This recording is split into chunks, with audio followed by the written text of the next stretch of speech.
अस्सलाम वालेकुम रहमतुल्लाहि व बरकातुहू। मेरा नाम जरीना बेगम है। हम पिछली जमात में 10वीं जमात के ऑनलाइन क्लास में नज़म नाज से अशार के मतलब सीखे थे। उसी पर हम क्या करेंगे, कुछ सवाल आपसे पूछे जाएंगे। समझना, इजहार ख्याल ज़ाहिर करना। चंद सवाल दिए गए हैं। हज़रत मोहम्मद सल्लल्लाहु अलैहि वसल्लम को अल्लाह ताला ने किन किन अल्फाज से नवाजा है। ये पहला सवाल है।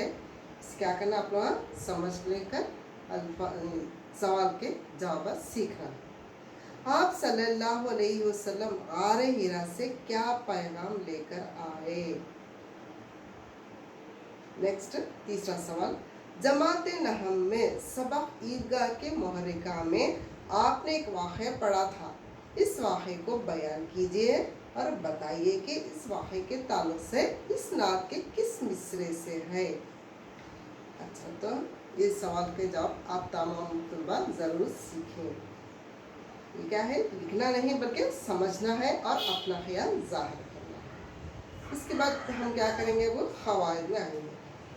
मुफ़र्रद अल्फाज, मुरक्कब अल्फाज। तो हम पिछली जमातों में 5वीं जमात से लेकर अब तक 7वीं 8वीं जमात तक हम क्या सीखे थे, वाहिद और जमा सीखे थे। वाहिद यानी एक अकेले लफ्ज़ को कहते हैं, जमा यानी बहुत से सारे अल्फाज को जमा कहते हैं। तो आज हम उसे क्या करेंगे, वो वाहिद, वाहिद का और एक नाम है मुफ़र्रद, जमा का और एक नाम है मुरक्कब। इसी तरह देखो, इस अपनी हमारी दरसी किताब में इन मुरक्कब अल्फाज का मतलब बयान कीजिए। कुछ अल्फाज दिए गए हैं। शीर व शक्कर, पैगाम हक़, सूते हादी, दर गुज़र, मिसहाब। ये शीर व शक्कर क्या है, इसका मतलब क्या है, मिलजुल कर रहना। पैगाम हक़ यानी हक़ का पैगाम। सूते हादी यानी आवाज़, सच्चाई की आवाज़। दर गुज़र करना, मिलजुल कर रहना। मिसहाम यानी बनावटी।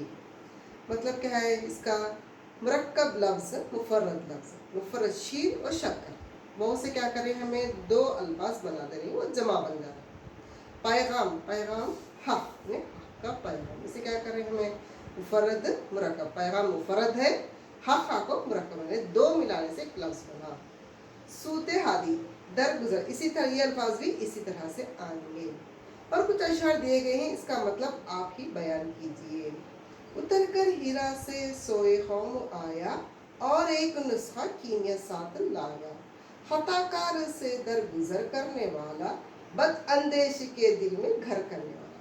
पिछली क्लास में हम लोग क्या करते हैं, इस नज़म को हमें पढ़े थे, नात को पढ़े थे, और उसे क्या कर रहे हैं, इसका मतलब अपनी खुदी से तैयार करना है। आप लोगों ने क्या करना है, इस अशआर का मतलब अपनी ज़बान में खुदी से तैयार करना। देखिए नेक्स्ट, आप इन अशार को पढ़कर दिए गए सवाल के सही जवाब का इंतखाब कीजिए। देखो प्यारे बच्चों, इसको देखो, यहाँ से यहाँ तक देखो, जरा गौर करो, तो फिर तुम लोगों को मैं पढ़कर समझाऊंगी।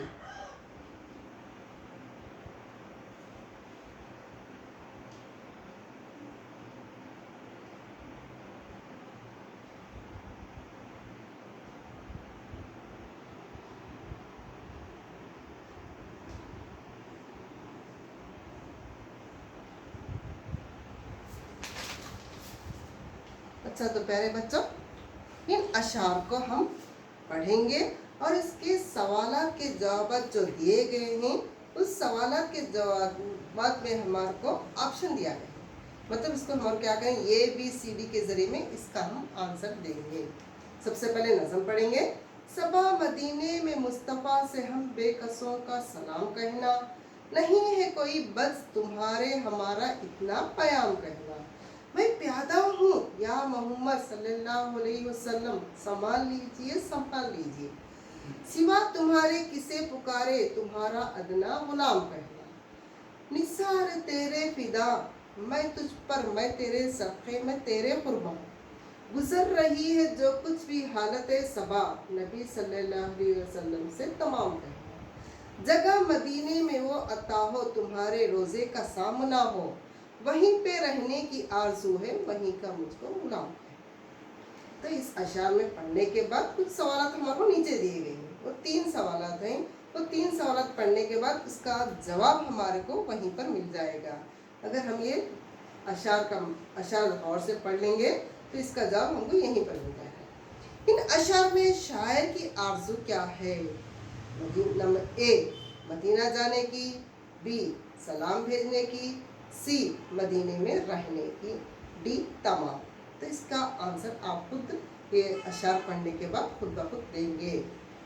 नंबर 2, शायर अपनी बेकसी किसके जरिए रवाना कर रहा है? ये सबा, बी, गुलाम, सी, रोज़े मुबारक, नंबर डी, मदीना शरीफ। तो बच्चों तुम्हें समझ जाना है, समझकर इसका जवाब खुद ही से लिखना है। नेक्स्ट नंबर 3, शायर अपने आखिरी मिस्किन कहाँ बनाना चाहता है? यानी शायर कहाँ रहना चाहता है, इसका मतलब ए, मदीने में, बी, रोज़े के सामने, सी, वतन में, डी, तमाम। ये तमाम के सवाल के जवाब तुमको क्या करना है, इस अशार में पढ़ने के बाद खुद ही से लिखना है। उसके बाद हम देखेंगे नंबर 2, इजहार माजी ज़मीर यानी तख्लीक़ सलाहियत का इजहार ने झेल के सवालों के जवाब मुख्तसर तौर पर लिखना है। देखो इन सवालों को आप लोग नोट कर लेंगे, पहले मैं पढ़कर बाद में तुम लोगों को बताऊंगा। पहला सवाल, नुस्खा कीमिया किसे कहा गया और क्यों? दूसरा सवाल, अल्लाह की ज़ात वाहिद ही इबादत के लायक है, क्यों? ज़बां और दिल से शहादत देने का क्या मतलब है? चौथा सवाल, अरब की काया कैसे पलट गई? तो ये सब क्या है, ये मुख्तसर सवाल हैं। इसके बाद नेक्स्ट तवील जवाबी सवाल यानी बड़े सवाल के जवाब तुमको देना है और लिखना भी है। हाल ही के पहला सवाल देखो, हाल ही के अदबी कारनामे लिखिए। दूसरा सवाल, इस नात को पढ़कर हुजूर सल्लल्लाहु अलैहि वसल्लम के आला अखलाक के बारे में लिखिए।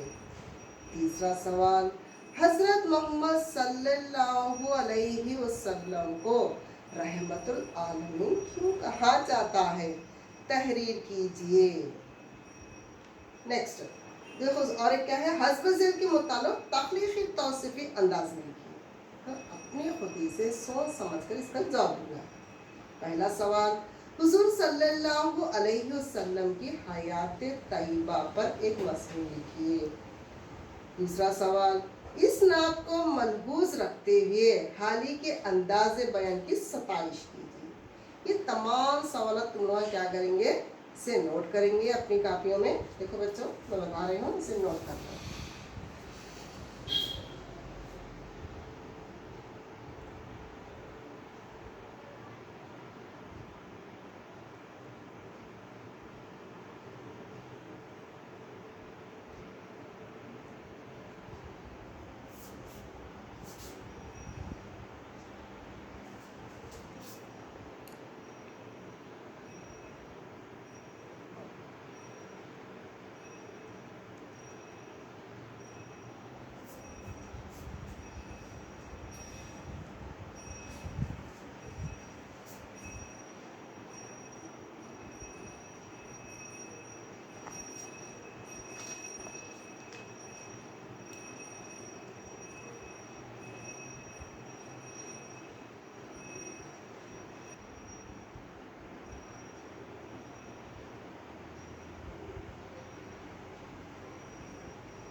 तो प्यारे बच्चों नेक्स्ट नंबर 3 सेक्शन में हम लोग ज़बान शनासी यानी लफ्ज़ियात फ़वाइद में आता है, इसका हिस्सा है, तुम लोगों को मैं समझाती हूँ। इन अल्फाज को मतरादिफ नास से तलाश करके लिखिए। मतरादिफ अल्फाज किसे कहते हैं, तुम लोगों को सबसे पहले जानकारी देना है। मतरादिफ अल्फाज वो हैं, देखो पैरट क़वाइद में देखो मतरादिफ अल्फाज वो हैं जो माने एक जैसे होते हैं मगर इमला अलग होते हैं। जैसे पहाड़, जबल, को, ये तीनों माने एक ही है नहीं, क्या है ये पहाड़ को तो ही पहाड़ है, जबल को तो जबल है, कोह को तो ही पहाड़ है, मगर क्या है इसके इमला ने स्पेलिंग अलग अलग है मगर माने एक ही रखते हैं, उसे मतरादिफ अल्फाज कहते हैं। और एक मिसाल, आवाज़, सूत, गैर, पराए, ये चारों अल्फाज एक ही चीज़ है। ये देखो जैसे देखो पहले क्या है, आवाज़ है, सूत है, आवाज़ भी एक ही तरफ से, सूत भी एक ही तरफ से। दूसरा गैर, पराए, गैर यानी दूसरे लोग, पराए बोलते दूसरे लोग, मतलब क्या है इसका, ये दोनों का माने एक ही जाहिर करते हैं मगर इमला अलग है। गलती, खता, दोनों भी एक ही माने रखते हैं मगर इसके इमला अलग हैं। एक, वाहिद, एक बोले तो भी इसके माने सेम आते हैं, वाहिद बोले तो ही इसके माने सेम आते हैं। इन तमाम अल्फाज को मतरादिफ अल्फाज कहते हैं। महावरा, महावरा किसे कहते हैं तुम लोग सब जानते हैं। महावरा वो हैं जो बड़ी बात को छोटे से फ़िक्रे में कहते हैं। महावरा वो है जो बड़ी बात को छोटे से फ़िक्रे में कह देते हैं, उसको महावरा कहते हैं। जैसे काम आना, गम खाना, दरगुजर करना, घर करना, ज़ीरो ज़बर करना, शीर व शक्कर करना, दाल में कुछ काला है, कुत्ते की तुम तेरी, ये सब क्या है, महावरे हैं। महावरे ने बड़ी सी बात को, फॉर एग्जाम्पल मिसाल के तौर पर काम आना, काम आने का मतलब क्या है, कुछ काम आना, ये कोई चीज़ है तो क्या करते हैं हमें, रखो काम आती होती, कुछ काम आती है, जब वो काम के वक्त काम आती है तो उसका हमको वजन मालूम होता है। उसे काम आना मतलब क्या है, बड़ी चीज़ है, उठा कर रख रहे तो क्या है उसे हैसियत नहीं देनी, जब उसे इस्तेमाल करते हैं तो क्या है उसे, उसकी हैसियत हमको मालूम होती है। गम खाना, अपना गम आप खाना, इसका मतलब क्या है, अपना हम क्या है, दूसरों को नहीं जाहिर करना, खुद अपना हम आप खाना है। ऐसे ये तमाम बातें हैं। घर करना है, ज़ेरो ज़बर करना है, किसी के बारे में गिला शिकवा नहीं करना, घर करना तो अच्छी आदत से किसी के दिल में घर कर गए नहीं, उस्तादों के, माँ बाप के, शीर व शक्कर करना, मिलजुल कर रहना है नहीं, इसे क्या करें, हमें छोटे से अल्फाज में कह देने से। दाल में कुछ काला है, नहीं कुछ बातें कर रहे हैं, मालूम नहीं हो रहा, हमको ज़ाहिर नहीं हो रहा है, तो क्या बोलते हैं उस वक्त हमें, नहीं दाल में कुछ काला है, कुछ चल रहा है, कुत्ते की दूध टेढ़ी टेढ़ी, ये तो सभी जानते हैं। ये क्या है, ये महावरा पुराने ज़माने से नहीं है, मतलब क्या है इसका, कदीम ज़माने से बोलते हैं, सुनता चले लो, कुत्ते की दूध टेढ़े की टेढ़ी, मतलब क्या है इसका, बड़ी बात को छोटे से फ़िक्र में कहने को महावरे कहते हैं। अच्छा इसके बाद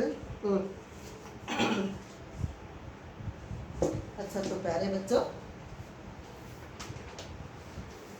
अच्छा तो ये किताब में मैं तुम लोगों को जो बताई थी सवालात के साथ, ज़बान शनासी में मतरादिफ अल्फाज समझाई हूँ, महावरे समझाई हूँ। इसके बाद देखो नेक्स्ट, इन अल्फाज को साबिक़े और लाहिक़े, क्या देखो बेटे, देखो साबिक़े और लाहिक़े, ये क्या है, ये भी क़वाइद में आते हैं। साबिक़े वो अल्फाज जो शुरू में आते हैं, साबिक़े कहलाते हैं। नहीं अल्फाज, वो अल्फाज जो शुरू में आते हैं उसे साबिक़े कहते हैं। लाहिक़े वो अल्फाज जो आखिर में आते हैं उसे लाहिक़े कहलाते हैं। क्या है, तो जो आखिर में आते हैं वो लाहिक़े कहलाते हैं। इन अल्फाज को लाहिक़े लगाकर मुरक्कब यानी जमा अल्फाज बनाइए।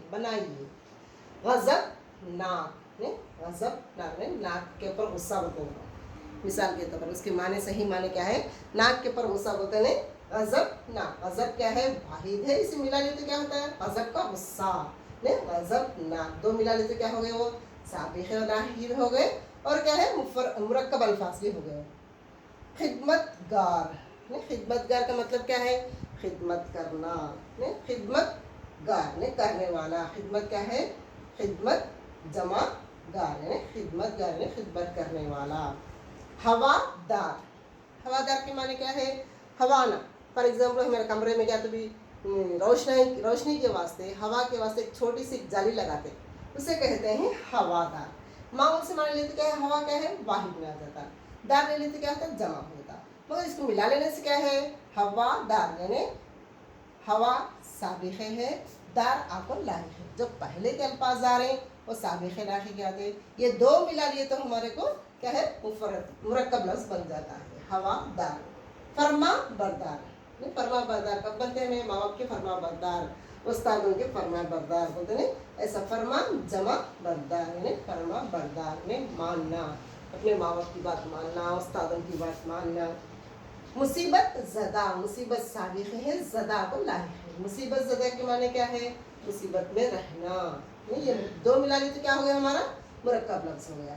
खता कार, खता यानी गलती, खता कार यानी गलती करने वाला, खता को साबिक़ है, गार को लाहिक़ है, खता कार। अच्छा, तो नेक्स्ट आपको देखेंगे, हम क्या करेंगे, इल्मे उरूज़ है। इल्मे उरूज़ एक मशहूर फ़न है जिसमें अशार का वज़न मालूम किया जाता है। अब हम लोग सोचेंगे अशार का वज़न कैसे मालूम करेंगे, क्या तो एक चीज़ है क्या तो वेट है क्या, इसको मालूम करने के लिए हमारी दरसी किताब में कुछ अल्फाज दिए गए हैं, वो अल्फाज के ज़रिए हम अशार को मालूम कर सकते हैं, अशार का वज़न मालूम कर सकते हैं, उसे इल्मे उरूज़ कहते हैं। इल्मे उरूज़ एक मशहूर फ़न है जिससे अशार का वज़न मालूम किया जाता है।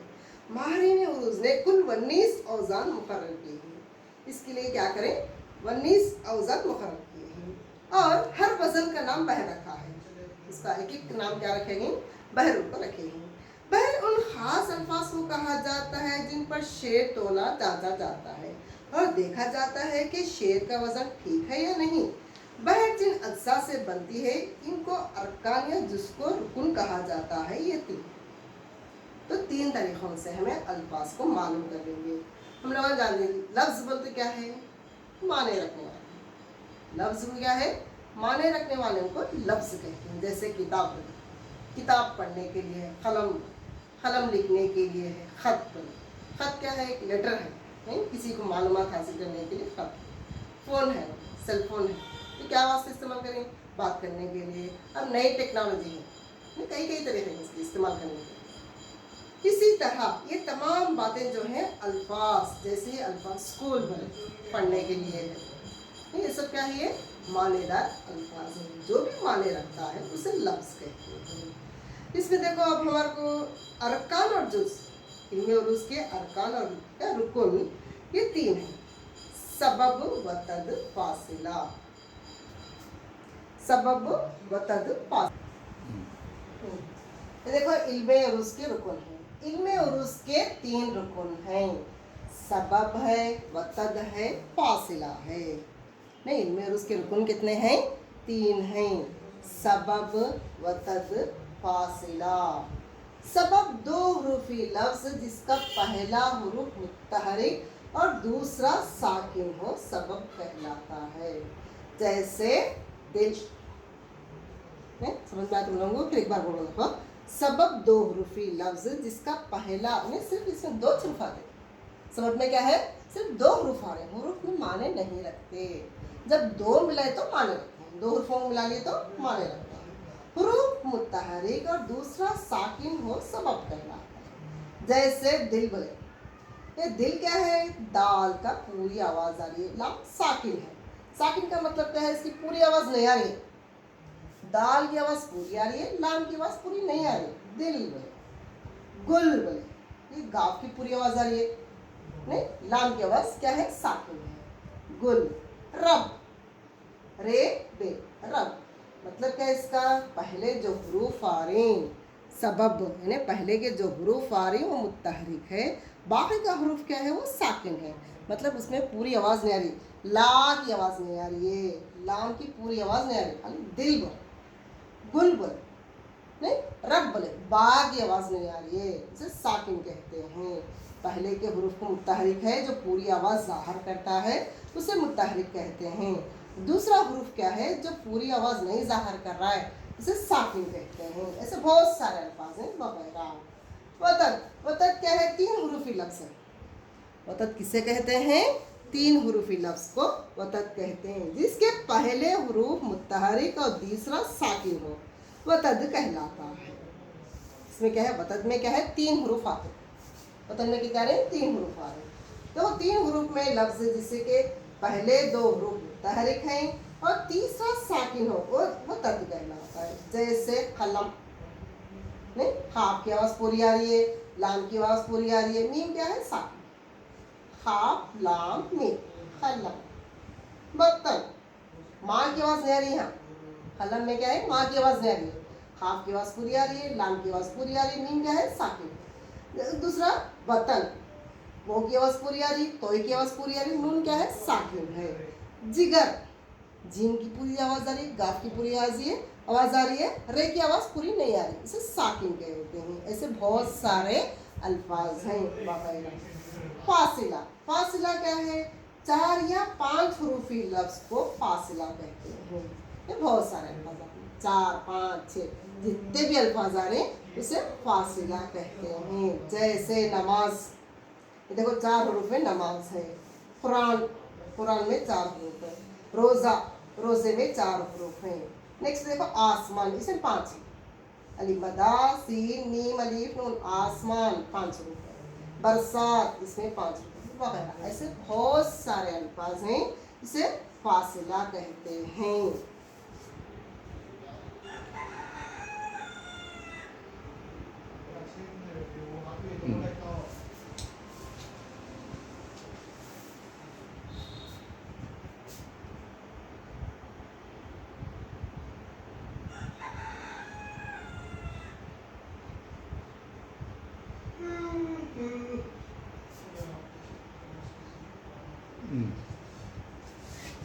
तो प्यारे बच्चों, नेक्स्ट हम क्या करेंगे। अच्छा, तो तुम लोगों को सबब, वतद, फासला समझ में आ गया ना। अच्छा, 4 या 5 ही हुर्फी लफ्ज़ को फासला कहते हैं। उर्दू में फासले की गुंजाइश नहीं, क्योंकि फासला 2 सबब या 1 सबब 1 वतद का मजमा होता है। उर्दू में उरूस का दारो मदार अमूमन सबब वतद पर ही होता है। इन्हीं की तकरार से बहरें तश्कील पाती हैं। सबब वतद के लिए इल्म उरूस में ख़ास हरूफ मुकर्रर हैं, जिनको हरूफ तख्ती भी कहते हैं, जो ये लामत सुफना यानी अलिफ ते सीन ऐन फे ऐन लाम मीम नून वाव ई, इन्हीं हरूफ के मजमूए से अरकान बनते हैं। इन्हीं हरूफ की वजह से क्या है, अरकान बनते। सबब देखो, ये अरबी अल्फाज हैं। अब हमें लोगों क्या करना पड़ता है, इसे याद करना पड़ता है। क्या करना पड़ता है, हमें से अरबी के तमाम अल्फाज को यहाँ से लेकर देखो यहाँ तक पूरा हम लोग क्या करना है, इसे अरबी के अल्फाज को याद रखना पड़ता है। यही अल्फाज आते हैं, दूसरे अल्फाज तो नहीं आते। जो हमारी दरसी किताब में दिए हैं वही अल्फाज आते हैं। पहला सबब है, देखो सबब फेलिफा मीम सिन मस ते फे तफ ऐन ई लाम नून वगैरह। वतद क्या है, मीम फे अलिफ मफा ऐन लाम नून इलन फे ऐन फौ ऐन लाम अलिफ ला वगैरह। सबब और वतद की तकरार से रुकन इस तरह बनते हैं, सबब जमा वतद। देखो सबब 2 हरूफ है, फेलिफा ऐन लाम नून फाइलन। वतद जमा सबब, फे ऐन बो फौ लाम नून फौलन।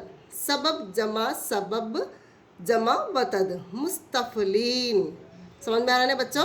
प्यारे बच्चा अच्छा गौर से सुनो।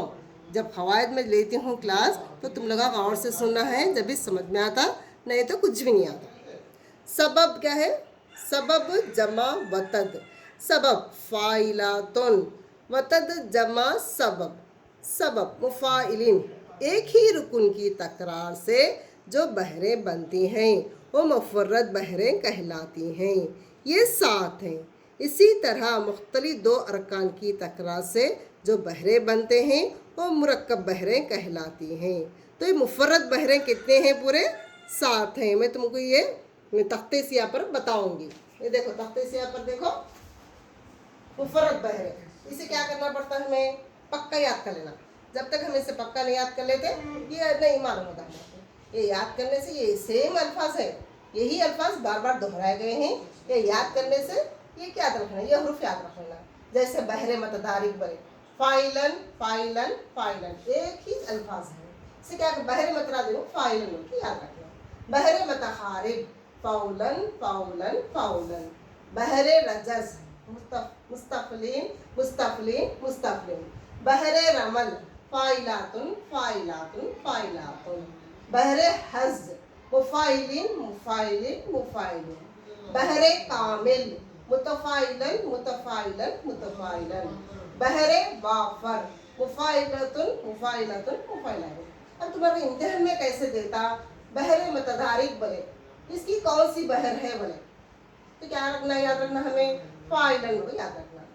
फाउलन ये कौन सी बहर है हमको देता है, क्या करता है आपको बिट्स में आपको फाउलन को, तो ये कौन किसकी बहर है, तो बहरे मतहारिक, यानी ये दिया तो ये लिखते हैं हमें, ये दिया तो ये लिखते हैं। इस वास्ते ये तमाम साथ के साथ बहरे हमें मुज़बानी यानी ज़बानी याद कर लेना है।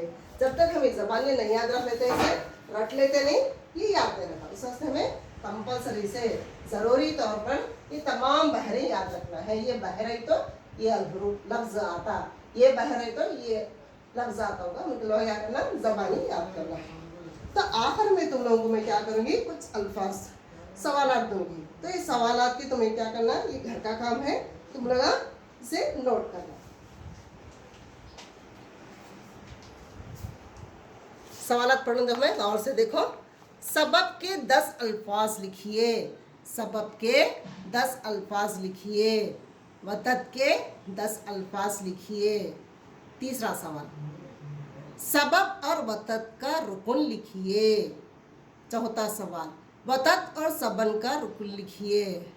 पांचवा सवाल, हुरूफ तख्ती लिखिए। ये सब मश्क है आपके लिए।